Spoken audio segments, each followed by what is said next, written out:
Welcome to the Band Director Bootcamp podcast, the go-to place for busy band directors who want practical to build programs while maintaining balance in their lives.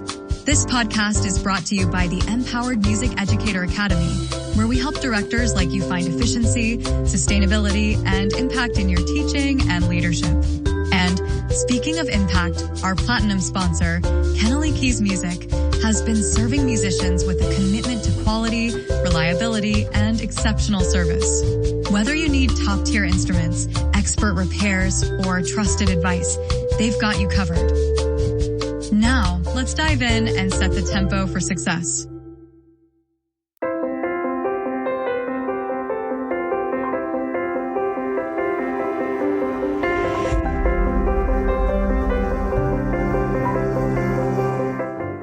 Welcome to another episode of Band Director Bootcamp, the podcast with productivity and wellness tips for busy band directors. I'm your host, Lesley Moffat, and I'm really excited to be sharing this platform with you. We know you don't have time for lengthy webinars, so we provide 20-minute tidbits with takeaways you can use to support career longevity and a happier you. As we talk about a lot on this show, it's really easy to get consumed by the demands of our profession. I was one of those people, high school band director. I had a big ego, I had to do all the things. And between planning rehearsals and managing performances and doing all the things we need to do. And I don't know about the rest of you, but I'm a control freak and I obsessed a lot about my work. And work became my life and my identity. And well, that wasn't healthy. It wasn't healthy for me, for my family, or for my students, because I wanted them to be as dedicated and maybe obsessed as I was. Now that I'm almost 60, I'm learning better, but I got a friend here today who I met through WBDI, Women Band Directors International, who is way smarter than I am. At her age, she has figured out, the importance of maybe not doing what Lesley did and having a life outside of school. And she's made it her mission to run a marathon or a half marathon in all 50 states, which requires quite a bit of commitment to herself, to her body, to her health, to her wellness, and meaning that she's going to have to figure out how on earth do you find the time to train for that and to make it happen. And there's a lot of things involved. So she's made that a priority in her life, and she's going to talk about how she does that while balancing the band director stuff. And I've learned a lot about her band directing life through presentations I've seen her do, and she's got a kick-ass program going on. So she does do it. She does both of these things. So Erin Mahr, welcome to the podcast. Thank you. That was quite an introduction. I feel very important. Well, you're so fun to hang out with, like when we've been at the conferences and stuff. And so it's like, this feels really easy to have you on here. And I'm really excited to have you speak to our listeners about your firsthand experience with being a band director, maybe getting to that point, what caused you to say, hey, I think I'm going to start running these marathons, and some of the benefits that it's had and strategies for putting the important things in your life when it feels like it's too hard. So tell us all of that in the next 20 minutes, if you wouldn't mind. Easy. Yeah. What inspired you? Like, let's just start with the marathon piece, because I'm sure that'll have something to do with it. 50 states. First of all, how many states have you done this in? I'm 28 states in. Ooh, over halfway. Look at that math I did right there without a calculator. Math and music, so connected. All right. So have you gone to Washington yet? I have. Dang it. I was going to say, when you're out here, we should hang out. Yeah. Well, I mean, my college roommate and best friend lives in Seattle too. So I'll have to swing by next time I'm in the neighborhood. But well, why did this become a thing for you? So I started running as a result of teaching too. I was fresh out of college, and my first teaching job was like a 45-minute drive away one way. And for me in the Midwest, that's a really long way to go. And I would just be so antsy and I need to get the energy out, and administration wasn't super supportive. So I had a lot on my mind. And so one morning I decided I was going to go for a run, and I made it up the block and back. Like, it was very short. And little by little, I started adding on more and started doing 5Ks, and it became more about goal setting and stress relief than necessarily like winning anything. It's just for me, and time I get to be with my thoughts and kind of reflect and figure things out, kind of zone out, not in an unsafe way, but zone out to figure out things as well. And so as part of the goal setting, I was like, okay, run a 5K. That's pretty cool.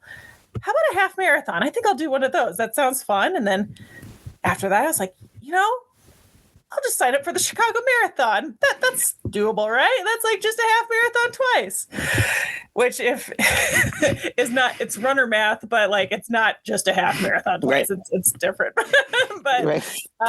So I got going, and I really enjoy running and traveling too. And so once I started going out of states for some of these like new races or new to me races, I was like, I think I could do this in all 50 states, and that'd be a really cool way to see the country. And so far, so good. It's been really fun. And there are some races I probably wouldn't repeat, but then others where I was like, oh my goodness, this one in Vermont is gorgeous. And I had never been to Vermont. And so it was a really cool opportunity to do that.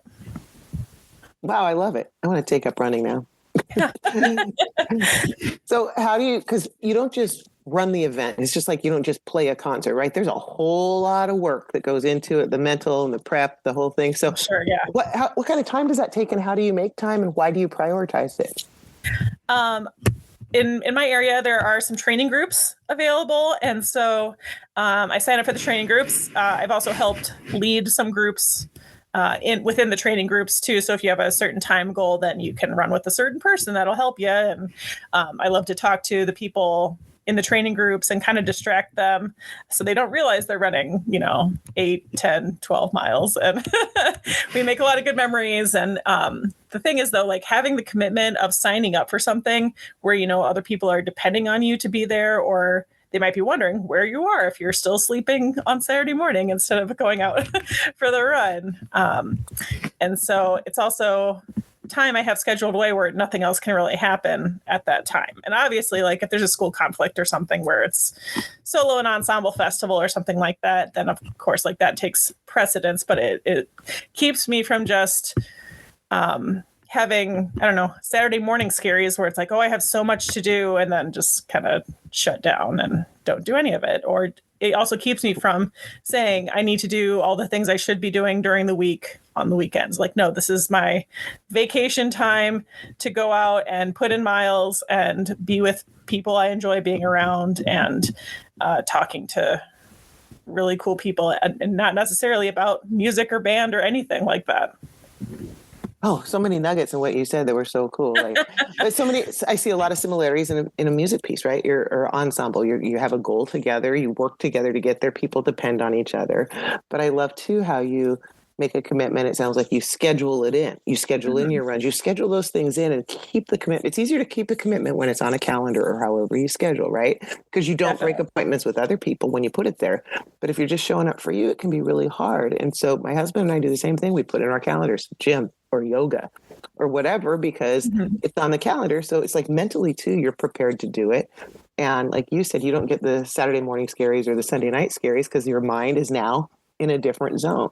It might be in problem solving zone because you're out running and you solve some of those problems that might later become the scary. So I see lots of cool things in what you're talking about. So on your productivity, you mentioned that when you're running, you'll solve all the world's problems, which is awesome. Thank you for that. I imagine that helps your lung capacity and does a lot for your own physical wellness too. Oh, sure. Definitely. Yeah, I'm a flute player, so I'm full of hot air. Hot air, yeah. Feeling, and also after. Okay, sorry. Let me back up. So even if it's a long run where I'm not like looking forward to it, or maybe the weather isn't 100% ideal or anything like that, and I'm going into the run being like, I don't know if I really want to do this. Afterwards, I always feel better, and I'm so thankful that I went out and just gave myself that opportunity to get some fresh air or time with people I enjoy. And that's also the physical health benefit is there too, but like, it's just the overall like accomplishment and like feeling like I took care of myself for a little bit.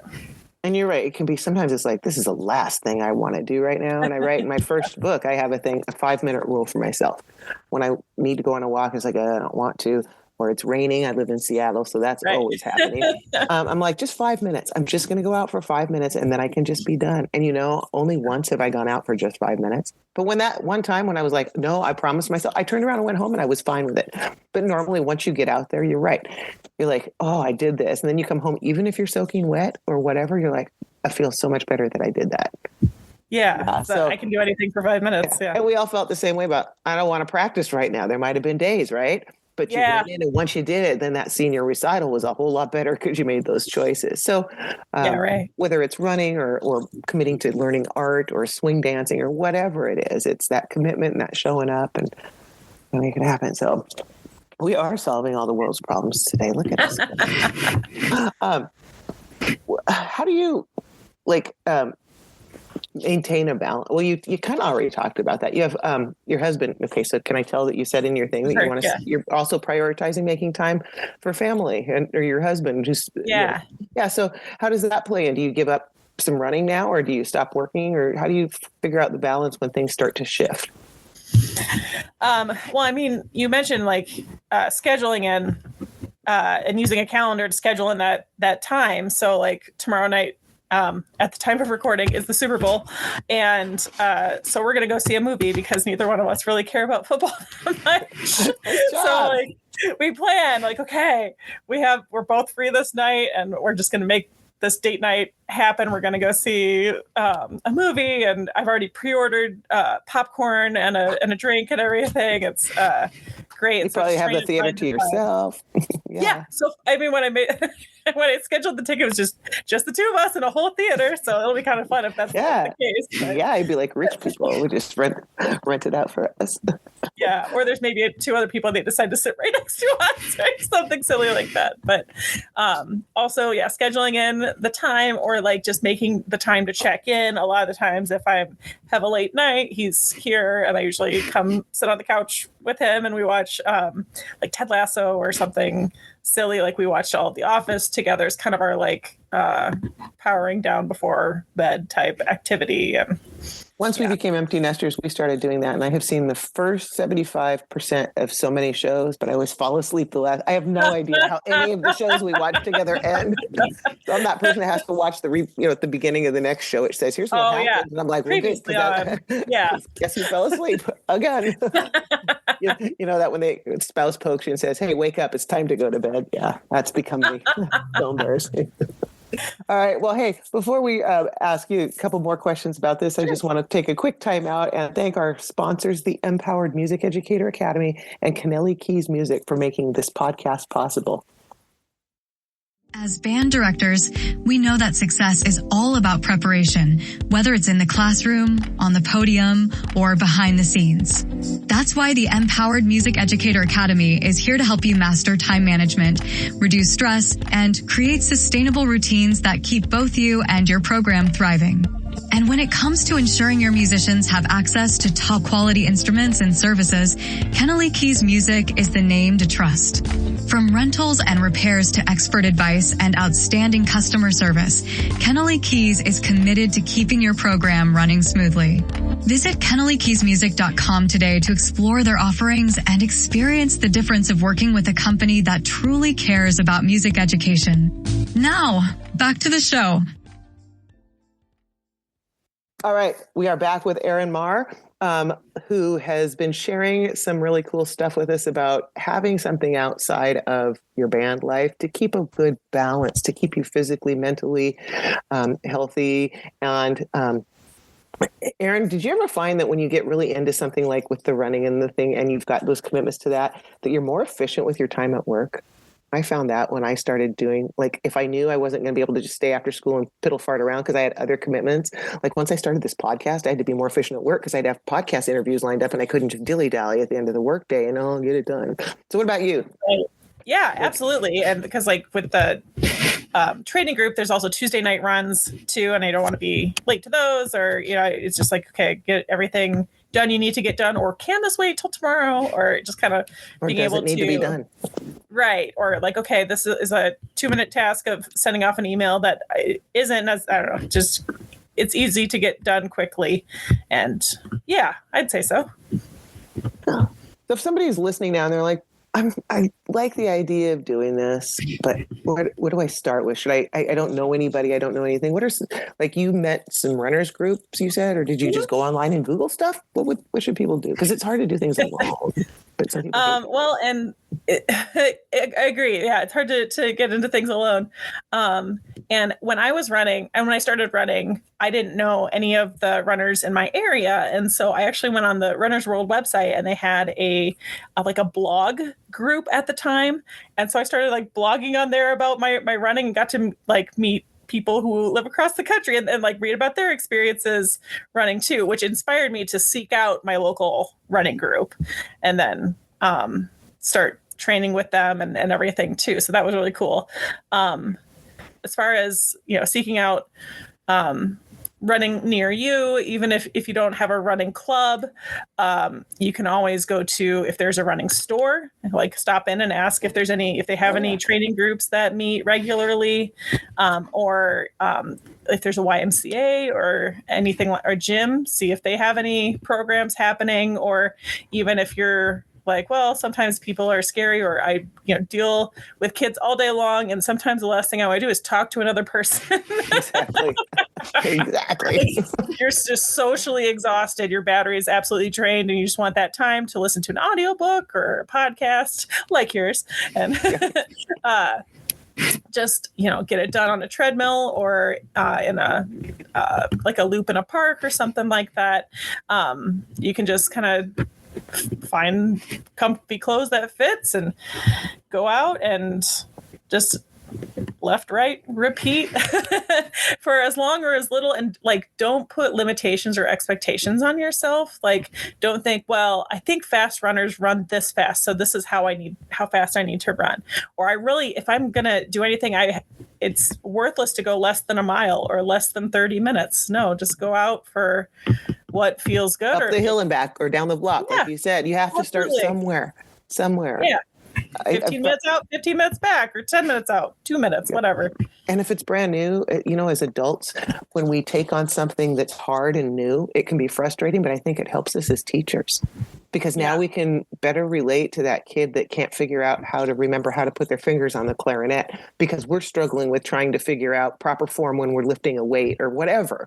And so I think it in the long run, when we pursue something outside our current comfort zones, it makes us better when we're with our students. And so I took up painting a little bit during the pandemic, and I got so frustrated. I need to take in painting classes on that particular one, and this is a little off topic, but they would do it, and they had the cameras, on Zoom. And so they'd say, now take your brush and go left to right, but the camera would show it the opposite way. And so I'm like, I'm no good at this. I could not think through it. So I would have given up on that, except I identified why I was having such a hard time and realized, okay, it's not the painting that's so hard for me, it's the way it's being taught. And so I didn't give up on it. I just had to find a way that worked for me. My brain couldn't flip-flop all the things online. But so if you're passionate about something, I guess the message for folks out there is figure out a way to make it work for you. Erin's talking about you can do running with your headphones in, or you can do it socially with groups, or both.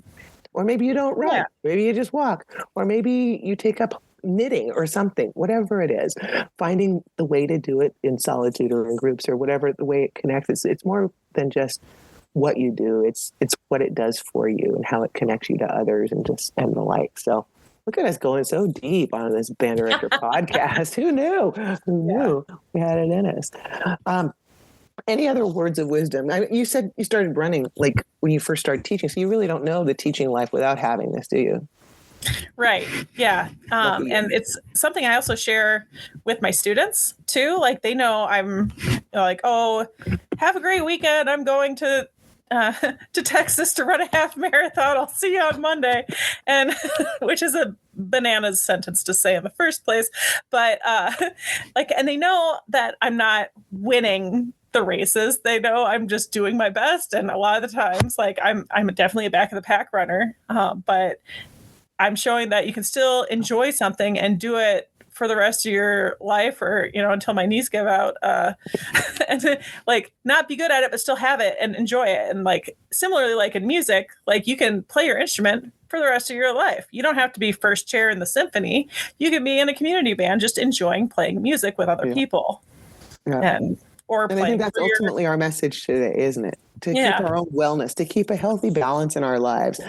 You found your passion in running.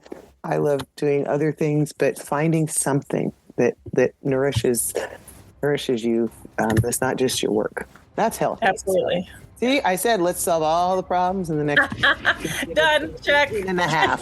You all are welcome out there. So, thanks for making time for us today. Next time if you run a second marathon in the Seattle area, hit me up, hang out. Absolutely. Thanks for having me. Yeah, thanks for being here. And to all of you listeners, thanks for showing up for your students, and thanks for all you do to contribute to their music education experiences. The work you do matters, and so do you. Join us next time on Band Director Boot Camp for more productivity and wellness tips to help make your life a little easier.